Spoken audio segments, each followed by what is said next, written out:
across NASA and its commercial partners, international partners. And so a lot of that was tested on the ground. But once we get into the spaceflight environment, we're anxious to learn from the crew.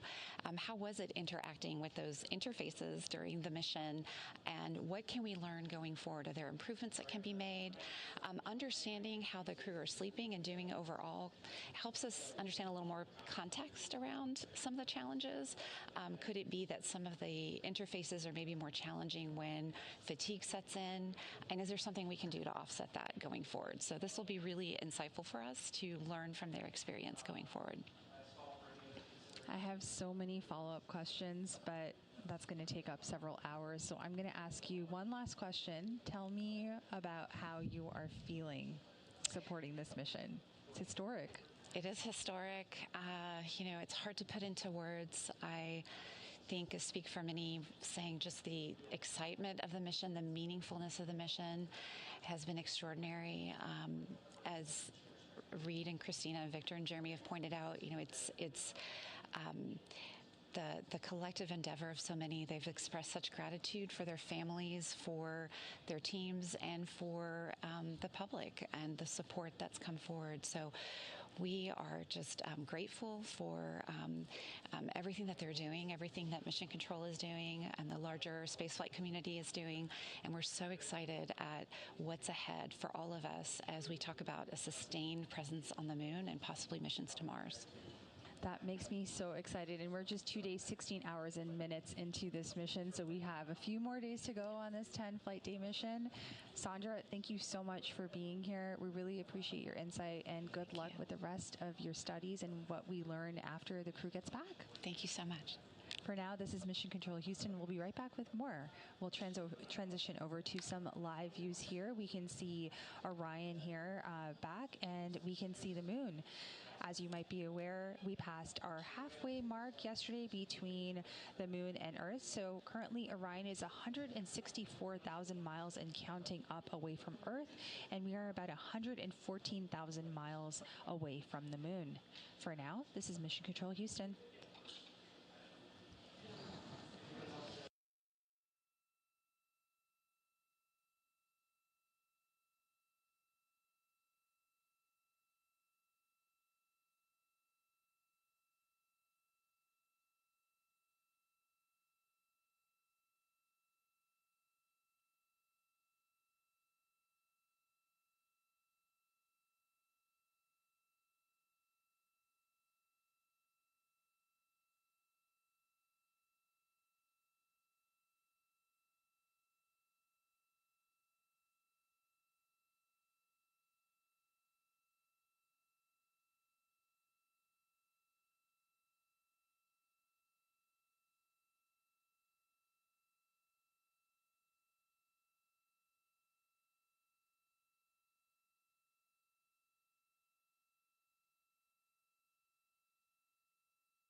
l'électricité et le gaz au meilleur prix.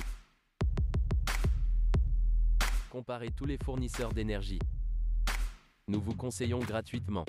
Économisez jusqu'à 200 € par an. Comparez maintenant. Avec Lucidchart, créer des diagrammes est un jeu d'enfant qui aide vos meilleures idées à devenir réalité. Créez vos propres diagrammes ou partez d'un modèle. Donnez forme à vos idées grâce à des centaines de formes, allant des systèmes techniques aux logigrammes et cartographies de processus, sans oublier les organigrammes. Lucidchart s'intègre à vos applications préférées et fonctionne donc où que vous soyez dans le monde.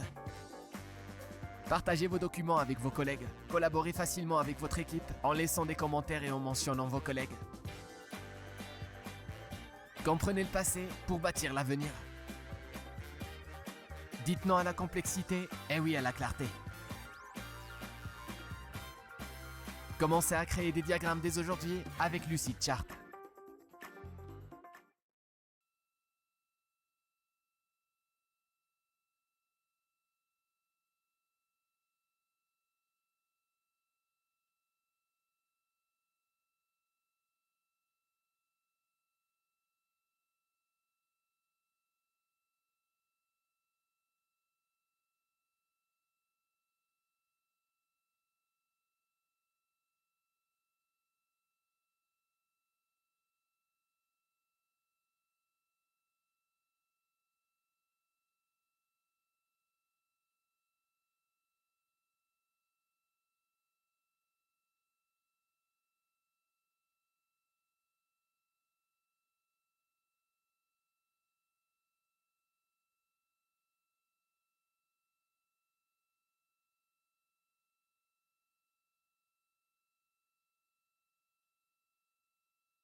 Good morning from the Artemis Flight Control Room. We are currently at a mission elapsed time of 2 days, 16 hours, and 28 minutes.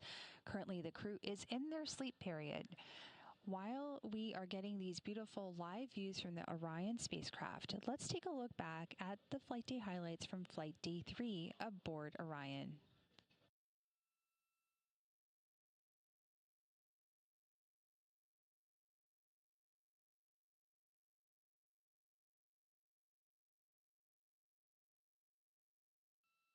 Good morning from the Artemis Flight Control Room here in Mission Control Houston. I'm Nilofer Ramji with NASA Communications.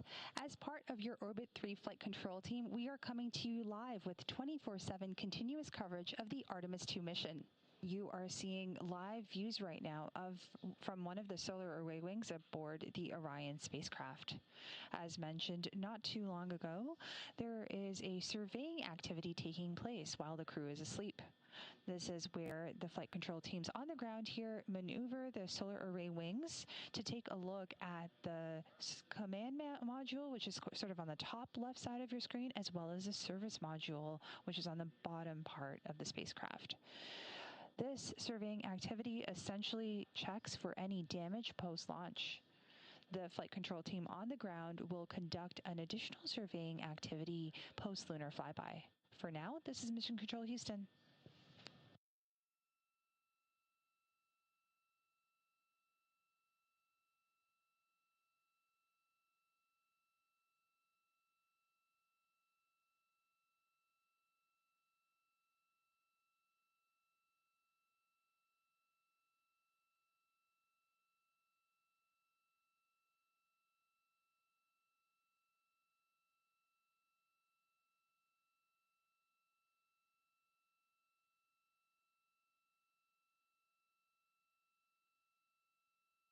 Now, as mentioned, the live views on the left side of your screen are from the solar array wings on Orion.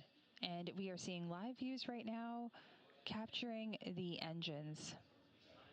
You can see some venting happening in the images in front of you right now.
Welcome to the Artemis Flight Control Room, and welcome to Flight Day 3 of the Artemis 2 mission, a test mission and the first flight of humans on Orion.